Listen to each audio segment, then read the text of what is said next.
అదైతే ఉంటుంది చిరంజీవి గారితో నాగార్జున గారితో ఎప్పటికైనా సినిమా మీ లిస్ట్లో, మీ విష్ లిస్ట్లో. మరి పెద్ద పెద్ద డైరెక్టర్ల సంగతి ఏంటి? వినాయక్ గారితో తప్ప ఆ తర్వాత మళ్ళీ మీరు ఎవరితోనూ పెద్ద డైరెక్టర్స్తో? పూరి జగన్నాథ్తో అనుకున్నాము, ట్రావెల్ చేసాం కానీ మెటరలైజ్ కాలేదు. సీను వైట్లాకి యాక్చువల్ తన ఆనందం సినిమా అప్పుడే నేను అడ్వాన్స్ ఇచ్చాను, అది మెటరలైజ్ అవ్వలేదు. ఈ జగడమ్ము సినిమా ఇందాక చెప్పినప్పుడు మ్యాచ్ కానప్పుడు రాజమౌళి గారి దగ్గరికి వెళ్ళి అడిగితే రాజమౌళి గారు ఒక మంచి మాట అన్నారు, మీరు ఇంతమంది కొత్త డైరెక్టర్లకి లైఫ్ ఇస్తున్నారు, నేను మీకు సినిమా చేస్తే అదొక సినిమా అవుద్ది, మీరు సినిమా చేస్తే ఒక డైరెక్టర్ పుడతాడు. అంటే ఎందుకో రాజమౌళి గారు ఆ మాట అన్న తర్వాత నేను అక్కడ నిజంగా నాకు ఒక ఇన్స్పిరేషన్ వర్డ్ అది. నిజమే కదా, ఫెయిల్యూర్ డైరెక్టర్స్ ఉన్నారు, సో వాళ్ళు స్ట్రగుల్లో ఉంటారు, సో సక్సెస్ సినిమా చేయాలి, రైట్ ప్లాట్ఫామ్ కావాలని, అండ్ కొత్త డైరెక్టర్లు ఉంటారు. వీళ్ళతో నేను ఎక్కువ ట్రావెల్ అవ్వడం వల్ల వాళ్ళకు సినిమా వస్తుంది. నేను పెద్ద డైరెక్టర్తో వెళ్ళి సినిమా తీయడం వల్ల ఒక సినిమా అవుతుంది. ఓకే. సో మొన్న ఈ మధ్య త్రివిక్రమ్ గారు కన్ఫర్మ్ చేసుకున్న ఒక ప్రాజెక్ట్ చేయాలి. ఎందుకంటే త్రివిక్రమ్ గారితో నేను ప్రొడ్యూసర్ కాకముందు తను రైటర్గా ఉన్నప్పుడు మేము క్లోజ్, అప్పటి నుంచి మా ఇద్దరి మధ్యలో ఒక మంచి ఫ్రెండ్షిప్ ఉంది. ఓకే. సో మొన్నే అనుకున్నాం. మీరు ఫ్యామిలీ ఎంటర్టైనర్స్, లవ్ స్టోరీస్ ఎక్కువ తీస్తున్నారు, మరి వేరే జానర్స్ ఏం ట్రై చేయరా? Horror, thriller? అంటే అదేనండి, నా బ్లడ్లో లేని నేను ప్రయత్నం చేయడం వేస్ట్. అంతేనా? నా బ్లడ్లో లేదు అది. ఓకే. లేని అనవసరంగా ఏదో. రాజుగారు ఓన్లీ ప్రేమను పంచుతారు అంతే, విశాలమైన హృదయం. హోల్ ఫ్యామిలీ వెళ్ళి మా సినిమాని ఎంజాయ్ చేయాలి. పోతే ఎప్పటికప్పుడు ట్రెండ్ని బట్టి ఫాలో అవుతూ షిఫ్ట్ అవుతూ ఉండాలి. నాకు ఇప్పుడు సినిమా మారుతుంది కాబట్టి నేను షిఫ్ట్ కావాల్సిందే, సినిమాని ట్రావెల్ కావాలి. నా అభిరుచులతో ఆగిపోతే నాకు లైఫ్ ఉండదు, లేదు నేను వెనకబడిపోతాను. సో దాన్ని పట్టుకుంటూ నేను ముందుకెళ్ళాలి. ఈ మధ్య ఒక డీజే ఫంక్షన్లో అల్లు అరవింద్ గారు ఒక మాట అన్నారు, దిల్ రాజు గారు ఈజ్ ది బెస్ట్ ప్రొడ్యూసర్.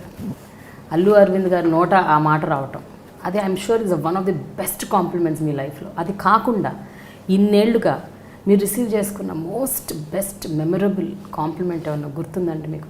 ఎవరైనా ఇచ్చింది? అంటే అరవింద్ గారు ఇప్పుడు ఆ ఫంక్షన్లో కాకుండా నాకు బాగా గుర్తుంది, ఇది కాదు, అరవింద్ గారే సూర్యకు, హీరో సూర్య వాళ్ళది ఒక ఆడియో ఫంక్షన్ ఉంటే దే కేమ్, దానికి ఆ ఫంక్షన్కి నేను వెళ్ళాను. అరవింద్ గారు, సూర్య గారితో నాకు పరిచయం లేదు, సూర్య గారిని ఇంట్రడ్యూస్ చేస్తూ తెలుగు ఫిలిం ఇండస్ట్రీలో ఈజ్ ద నంబర్ 1 ప్రొడ్యూసర్ అని ఆయన అలా చూశాడు. అంటే సూర్య నువ్వు షాక్ అవ్వద్దు, నేను చెప్పింది కరెక్టే, నేను పక్క నుండి చెప్తున్నాను అని అనుకుంటున్నావా? నేను కూడా ఇప్పుడు డబ్బులు పెట్టి కాంబినేషన్ ఏం సెట్ అవుద్ది, కథలు వినేసి ఇచ్చేస్తాను. ఈయన మట్టుకు 24 క్రాఫ్ట్స్లో వర్క్ చేస్తూ సినిమా తీస్తాడు, అందుకు అంటున్నాను. పోతే నేను ఎప్పుడు అదే, అరవింద్ గారు ఇచ్చే compliment is a super compliment. చాలామంది రామానాయుడు గారితో పోల్చేది కాంప్లిమెంట్స్ అన్నీ మంచియే, నేను ఇందాక చెప్పాను కదా, ఇక్కడ ఏది పర్మనెంట్ కాదు, ఆల్ ఈజ్ ఎ టెంపోవరీ. సో టెంపోవరీ అని మనకు తెలిసినప్పుడు దానికి నేను ఎగ్జైట్ కావద్దనేది నా ఫిలాసఫీ. ఎక్సైట్ అవ్వకపోయినా కనీసం మనసుకి ఒక తృప్తితే వస్తుంది. అంటే అదేనండి, ఇప్పుడు ఆ నిమిషం దాటితే నార్మల్. సో ఆ నిమిషం దాటాలి, దాటడానికి దాటుతూనే ఉంటాను లైఫ్ అంతా, అది నేను ఫిక్స్. నాకు మీ లైఫ్ సీక్రెట్ ఒకటి తెలుసండి, అది కరెక్ట్ కదా చెప్పండి. మీరు అద్భుతంగా పాటలు పాడతారని విన్నాను. అభినందన అనే ఒక సినిమా పాటల కాంపిటీషన్లో మీరు పార్టిసిపేట్ చేసి, అవునా? మరి మీరు ఒక పాట పాడితే అభినందన పాటే పాడండి.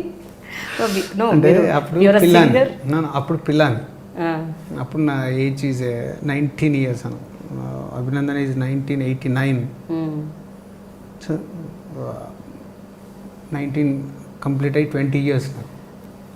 సో అప్పుడు ఒక ఎంతుజాదం, సో దాంతో ఆ సినిమా నాకు చాలా పిచ్చి. ఓకే. అభినందన, మైనే ప్యార్ కియా, గీతాంజలి, కరెక్ట్ నేను టీనేజ్ నుంచి షిఫ్ట్ అవుతున్నప్పుడు వచ్చిన సినిమాలు. ఆ 3 సినిమాల ప్రభావం నా పైన చాలు, అందుకని అలాంటి సినిమాలు తీస్తున్నారు. మేబీ ఐ ఉండొచ్చు. It my best film sir. Okay.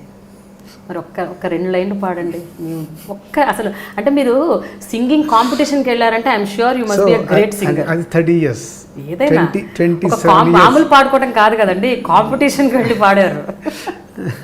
ఒక్క 2 లైన్లు అయితే పాడాలి రాజుగారు మీరు. వదిలిపెట్టేదే లేదు. ఒక్క 2 లైన్లు మీరు పాడాల్సిందే. అప్పుడు పాడిన పాటనేనా? I'm just taking you to the memories.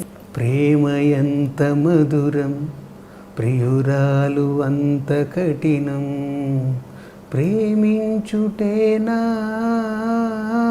నా నేరము. ఈ సాంగ్ పాడు. ఈ పాట పాడారా? వచ్చిందా? ప్రైజ్ రాలేదా? రాలా, నాకు తెలియదు కదా అంటే